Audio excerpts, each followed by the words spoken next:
Hello, hello. Sam coming to you with a quantitative breakdown on March Madness, a take on how to optimize your bracket for maximum leverage in large field tournaments. We're going to be going game by game, division by division through the bracket, starting in the South. And we've got Bama and Texas A&M to start us off.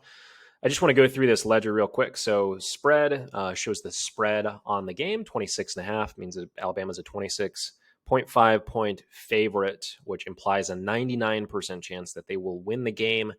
And then 98% of users, this is ESPN data, 98% of users are taking Alabama to win this game, providing us with a leverage score. And a leverage score is just the delta between the amount of users and the win percentage.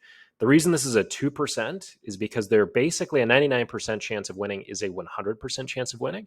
For the sake of this bracket, we will take all number one seeds. We will take all number two seeds to advance through their first round matchups. You could bet on a crazy scenario where somehow some of these 16 seeds are making it through and the 15 seeds. I'm not going to do that. If you want to do that, go right ahead. I think that's happened a handful of times in history with the 15 seeds, and it's obviously only happened once with a 16 seed losing, that being Virginia. So 2% leverage there. We're going to take Alabama to advance. This breakdown, this infographic with the spread, the win percentage users. This is not mine. This is Sean Kerner's over the Action Network. So he's got a great article that provides the sheet that he created. And if you want it, I'm going to try and link it down below in the description so you can go through and download it and play with it yourself. But moving on to the next game, Maryland and West Virginia, in a game that is basically a pick'em, and this is the point of the entire spreadsheet. In a game that's virtually a pick'em, meaning that there's no real favorite. I mean, Virginia's a 1-point favorite. 48% of users are taking them. They're the favorite. That provides a 6% leverage score. No brainer. We're going to take them to advance. And it really doesn't matter who we take here, by the way, because they're going to be losing to Alabama. So that's going to be a common theme. I'll point out through a couple of these divisions of the bracket that we'll be going through. The context of the actual division, right, like Southeast, Midwest, and West, the context of the strength of that division matters in who you take. Like in the divisions where Bama and Houston reside, it almost doesn't matter who you take in any part of the bracket because Alabama and Houston will be making it out, not only that division, but out of the Final Four. They'll be facing each other in the championship. In my opinion, those two teams are they're the number one and 1A teams. And I don't really see any outcome where either of those two teams don't play each other in the final. Maybe if UConn somehow beats Houston, Marcus Sasser doesn't come back for that game for some reason, I guess that could happen. But I think ultimately it will be Alabama versus Houston. I have Houston winning that game in the championship, but we'll get to that later. SDSU versus Charleston. 4% leverage score for SDSU. Again, we're going to take the free square. Virginia and Furman, this is the first upset we have in the bracket, with Furman being a 14% leverage score. So they have a 28% implied win probability based on a 6.5-point spread, but only 14% of users are taking them. Virginia is not a very good team traditionally in the tournament, but also this year, I don't think they're a 4 seed. I think they're probably a 7 or an 8 seed, and I think the name is providing them a little bit higher seeding than really they should be. Conversely, Furman's the best 13 seed that we have. They're probably better than most 12s and 11s, and they're a great three-point shooting team. So 2 made three-pointers, that's going to cover this spread. We've got Furman advancing with the positive leverage score. Now, this is for big field tournaments. I mean, if you're competing against 100,000 million other players, right, you want to play this way. If it's just you in a home league, like I've got one that's just a very small, it's like 10 people, it may not make as much sense to select Furman because Virginia could go on to win the round of 64, the round of 32 before losing to Alabama in the Sweet 16. But to that point, I would use that same point and argue against Virginia. Like, there's no point in me picking Virginia because they're just going to lose. Even if they advance 2 more rounds, they're going to lose to Alabama anyways. I may as well try to collect some leverage, try and get different, especially the bigger field tournament that I'm playing. Creighton and NC State. Creighton, in my opinion, is probably a 2 or 3 seed. They're one of the best teams in this tournament, no doubt. And I don't really understand why they're a 6. 2% leverage score, we're going to be taking them to advance, and they're going to be playing Baylor. So Santa Barbara is a little bit of a sneaky leverage play, 7%. To me, that's not enough to warrant this big of a gamble. So I'm willing to take that against Virginia. I'm not necessarily willing to take it against Baylor because of this leverage difference, right? 8% of users are taking Santa Barbara, which, so it's just not enough for me, right? Like if 2% of users were taking Santa Barbara, yeah, then it's a pretty big delta, and I'm willing to take that gamble. Missouri and Utah State, here's one of the best spots in the entire tournament, in my opinion. This is where some of the money is to be made, and is in spots like this. So Utah State is a 2-point favorite. yet 37% of people are taking them. Makes no sense at all. So we're going to take them to advance. They're going to be playing Arizona. We've got Arizona to advance again. Just take the free square. Sure, Princeton could pull off a crazy upset. Highly unlikely. And I'm just not willing to. The ones in the 2 seeds are just kind of the free squares, and you should take those. And you should not. You're going to be wrong more often than not trying to bet against them, and you're not going to gain really enough leverage to do that either, because there are 5% of users that are taking Princeton, trying to get weird and trying to get crazy. So Utah State, in my opinion, is probably the third best team in this division. I think they're better than Arizona, and I'll show you that right here. So I've got Utah State beating Arizona. It would only be a 5.5 point spread. If I just undo that, it'll only be a 5.5 point spread. And 4% of users have them advancing to the Sweet 16. That's a pretty juicy leverage score of 16%. So we're going to take that. Same thing here with Creighton and Baylor. I'm going to take Creighton in what would be a pick'em game. I think Creighton's a better team. I'll have Creighton playing Utah State in the round of 16. And SDSU versus Alabama as well. SDSU here, this is where the Cinderella story for Furman ends. Not really much of a story. 18% leverage score. Only 26% of users have SDSU advancing to the round of 16. We'll take that. West Virginia offers a little bit of leverage here. You'll notice this is kind of a common theme with Alabama and with Houston, is that they're almost always negatively leveraged, but I don't really care at this point, because I just think Alabama and Houston are head and shoulders the 2 best teams in the tournament, with UConn probably being the third. So we'll take Alabama to advance, and they're playing SDSU. Again, same thing here. You get another 10% leverage score. I don't really care. I'm taking Alabama. Give me the shooters, no pun intended. And we'll go Creighton versus Utah State. Give me Creighton there. Total personal preference, by the way. This is only a 3.5 point spread, depending on how big your tournament is. So if you're competing against 1 million players, I would suggest you take Utah State, because 1% of users have them in the Elite Eight.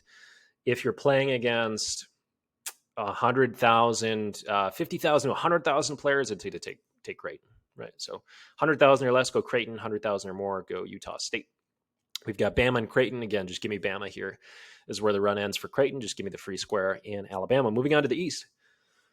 Purdue versus Texas Southern. Again, nothing crazy here. We're going to take the free square. Memphis versus FAU, Florida Atlantic.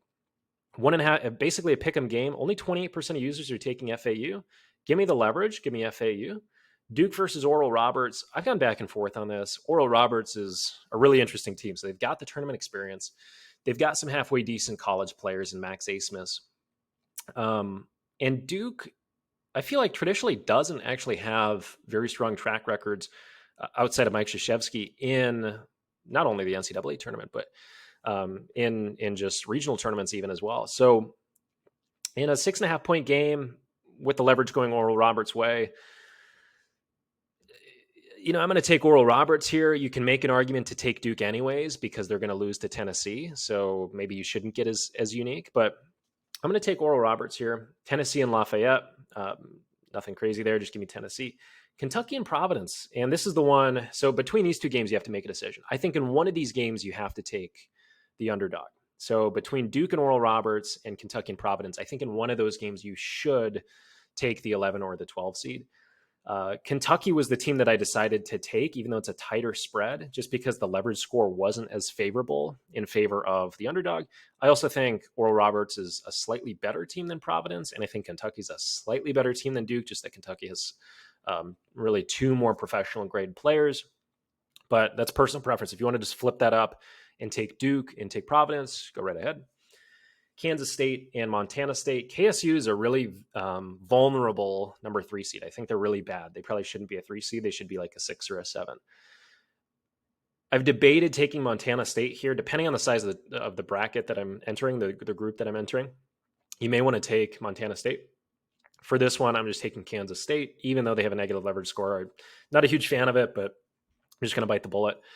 And the reason being is when you look at the aggregate seeding of the round of 32. So I went through the past 10 years, and the average 10-year seeding total, so all the teams combined, their seeding total in the round of 32 is 195, roughly.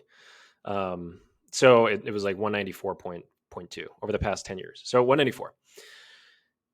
The range was 170 to 214. So it's a pretty wide spread. Look, I think you want to be somewhere in the range of 190 for your seating. 190, 195, 198. I think 198 is maybe pushed a little bit.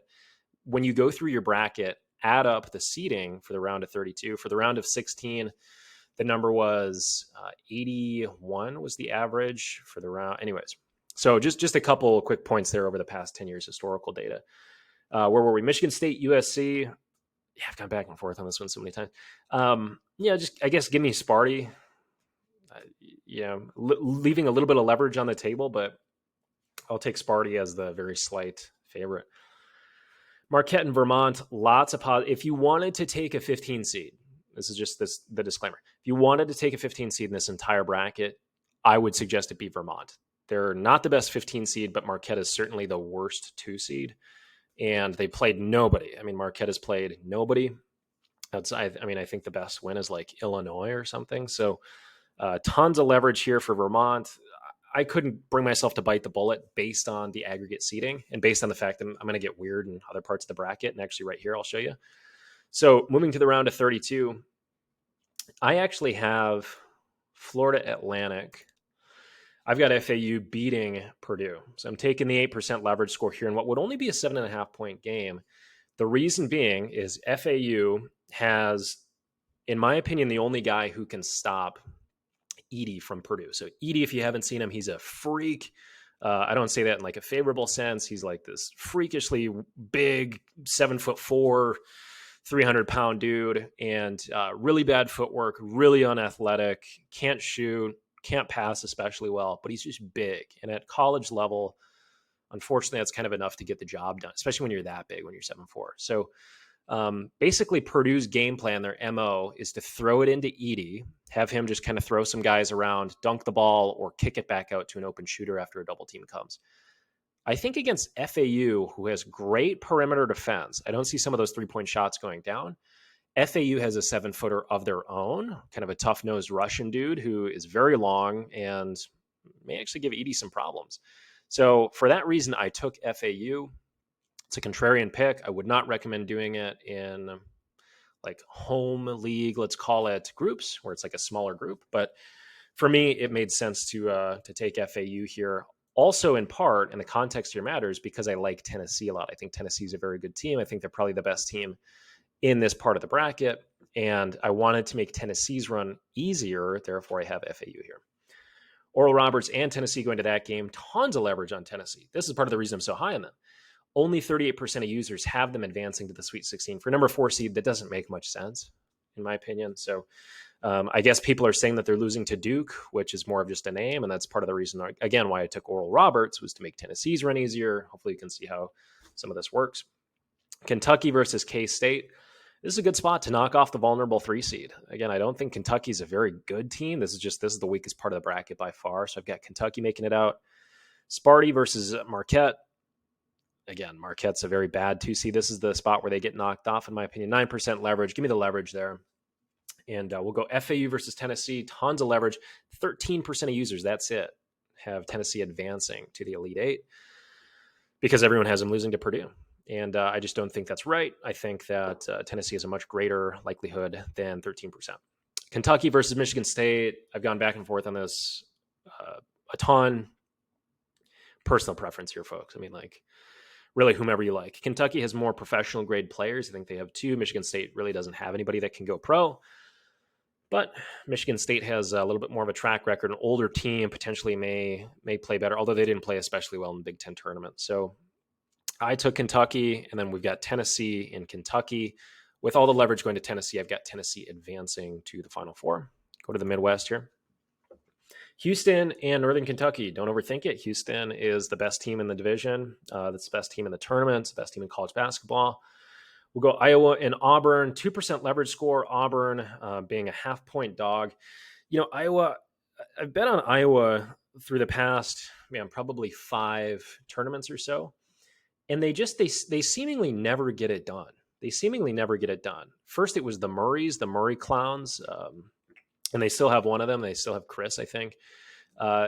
Those guys, the Murrays, they're not serious ball players. They're not, they go on to play at the professional level just because of their size and their length and their defensive acumen. But when it comes to crunch time and making a basket, I mean, they're as good as they couldn't hit water if they fell out of a boat. So same thing with the McCaffreys. So Fran McCaffrey, who's the head coach, his kid plays on I think he has 2 kids who play on the team. Those guys seem to just kind of be coaches' kids who dribble the ball in circles, in my opinion. Give me Auburn. I've got a lot of venom towards Iowa. Miami versus Drake, and a 2.5-point game. 76% of users have Miami advancing, despite a 59% implied likelihood that they win. Give me the leverage. Give me Drake. Same thing in this game. So I'm getting a little wacky here. And this is why in the previous bracket, in the previous division, I was talking about playing a couple things conservatively, right? Outside of the Purdue choice, of course. But I've got Drake and Kent State here. So Indiana has the law firm, of course, who's probably going to be a top 5 pick. But 16% negative leverage, 18% positive leverage here for K-State. Give me Kent State to advance. And again, I want to make Houston's run really easy. I don't think as much of this matters because I think Houston's going to steamroll any of the. If you picked Indy and Miami, it doesn't matter. No team's going to beat Houston. Not going to come close. With Marcus Sasser, without Marcus Sasser, doesn't matter. Okay. Moving on, we've got Xavier and Kennesaw State. A little bit of, we skipped one. Iowa State and Mississippi State. Again, give me the leverage. Give me Mississippi State. Iowa State's only a 2-point favorite, and 22% of users have Mississippi State advancing. I'll take the leverage. Xavier and Kennesaw State. I've thought about Kennesaw State here. If you wanted to get absolutely nuts in like the big ESPN pool, right? The one with like 50 million brackets or whatever it is. If you wanted to go 12, 13, 11, 14 and have all these dogs advancing, go Kennesaw State here as well. Don't think it's a horrible idea. Don't think it's a horrible idea at all. You're getting a ton of leverage. And again, it doesn't matter who you pick in these lower rounds because they're just going to lose to Houston. So it really doesn't matter. Or in this case, these guys are going to lose, to Texas. So bottom of the bracket, we've got Texas versus Colgate. Texas is a really, really, really good team. And they've got a lot of old players. They've got a lot of professional grade players. We've got Serge Abari Rice, Marcus Carr. Those guys are triple-double machines or single-double, triple-single machines in college. And we're going to take Texas to advance. So Houston and Auburn, again, you'll notice this kind of being the common theme. We got a little bit of leverage for Auburn. Doesn't matter. I'm taking Houston. Drake and Kent State. Give me Drake as the 1-point dog. There's a little bit more leverage to go K-State, but Drake has a higher Pomeroy ranking by far, which I think is a very, very valuable. If you look back through the past 10 years, half of the time, the winner of the NCAA tournament is the number 1 ranked Pomeroy ranking team, which this year is Houston. And the other half of the time, it's the number 2 Pomeroy ranked team, Pomeroy score, which this year is Bama. So in my opinion, you're silly if you're betting against Houston or against Bama. And then we've got Mississippi State versus Xavier. Lots of negative leverage for Xavier here. You could go Mississippi State. I don't think that's terrible. It's a little too crazy for me. I want to control some of the craziness, and I also want to regulate my seating because, again, the round of 16, I think it was like 80-ish was the number, whatever I said earlier, for the total aggregate number of seating that makes it to that round. That's like the 10-year historical average is about 80 or so. So you want to try and optimize around that number. You want to try and optimize around 190 and then around 80 between these two. The round of 32 and the round of 16. Texas A&M and Texas, you get some leverage to go on Texas A&M. Doesn't matter. I'm going to take Texas here. Texas and Xavier, tons of negative leverage on Texas. I'm going to have to bite the bullet. The rest of my bracket is differentiated enough that I can be chalky here. Give me Houston. Give me Texas. Give me Houston to advance. Okay, moving on to the final West. Kansas, Howard, easy. Give me Kansas. Arkansas, Illinois. Give me Arkansas. They've got 2 players that are going to be drafted in probably the top 5 of the NBA draft. I don't understand why they're only a 2.5-point favorite. I think they should be a lot more. Give me Arkansas there. St. Mary's and VCU. St. Mary's is a good team. They're the best 5 seed, I think, by far. Give me St. Mary's. UConn is a very, very, very good team, and I think they pose a real threat to upset Houston. Like I think if anyone is going to beat out Houston or Alabama, it's going to be one of the teams that comes from this part of the bracket. And it's not going to be Kansas. It's not going to be UCLA, which you'll see at the end. So we got Zaga and Grand Canyon. Just give me Zaga, very good team. Northwestern, Boise State, 11% leverage on Boise State. I'll take them to advance. UCLA and UNC Asheville. UCLA is without Adam Bonner. They're without Jalen Clark. So that's going to hurt their run. I think they're going to be tired. They're obviously without 2 of their starters, but they're not going to lose to UNC Asheville. So Kansas and Arkansas. I've thought taking Arkansas here. I don't think it's a terrible play. I think it's actually a good play to take Arkansas here. I couldn't bring myself to do it because, again, the other parts of my bracket are very, very unique with some of those upsets advancing, like Oral Roberts and Drake and Kent State. So I took Kansas here. Unfortunately, maybe I'll change that before the tournament goes live. But for right now, I've got Kansas, St. Mary's, and UConn.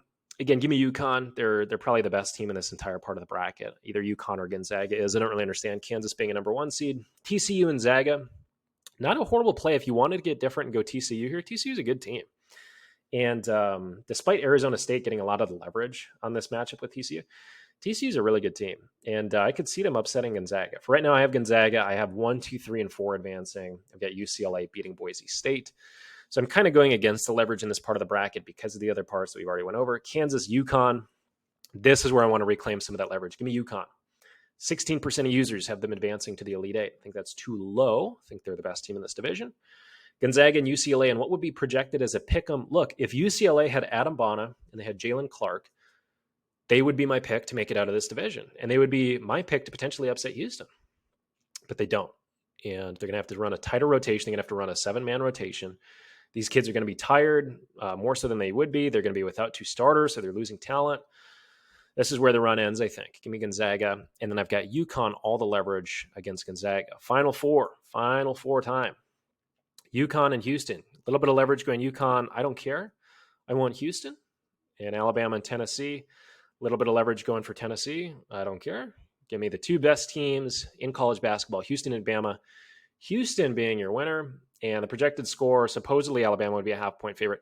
I don't think that's the case. I think the score would be, I think it would probably, I'd handicap this. I'd have them as a 3.5-point favorite. So I'd have them covering the 3.5 points by half point. Houston 75-71.